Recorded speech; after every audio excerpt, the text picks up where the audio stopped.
what's behind the anger, right? There's a whole bunch of things that happen before anybody calls us, and really thousands of people call us. We've been doing this for 28 years. And the blow up that happened, that was in the moment. And if we go back in time a little bit, there's some short term history and then there's long term history, right? But we'll start with current events and what's happening in your body. The more aware you are of this stuff, what happens in your body and your brain, the more it's like data that you have, and you want to be aware of this stuff, like the constriction in the chest, right? Usually that's connected with fear. There's usually a whole series of other emotions behind the anger.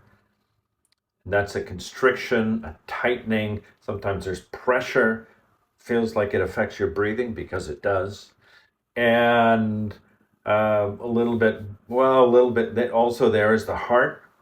Often the heart has an impact. We're often disconnected from the heart when we react, but there's pain before that. And this emotional pain shows up in exactly the same spot in your brain as physical pain. So it's like the body can't tell the difference. It reacts the same way, pulling us into fight or flight. So there's shame, then there's anxiety, a little lower down here in the belly. Often the anger is in the, in the jaw. Sometimes we feel it in the forehead, the temples. This is overwhelmed. This is your body, like literally the blood vessels are constricting to the higher reasoning part of the brain. And then the brain goes into this all or nothing. We disconnect from the higher reasoning part of the brain, and this ancient part of the brain is all or nothing, super dramatic. And it's just the blinders are on. So that's all current. You want to know this stuff in yourself. Then we go back a bit. We weren't sleeping well. We were drinking too much coffee or too much alcohol.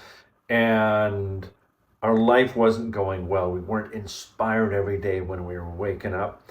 We were exhausted. And this had gone on for months. And then if we go way back, as a little kid, people crossed our boundaries, people mistreated us. And in the moment right now, before we blew up, somebody pushed that button and it was like you went into a full on temper tantrum.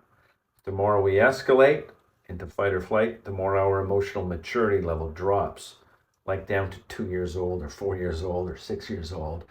And we lose it and we act like a big baby in the moment because we don't have the capacity for anything else.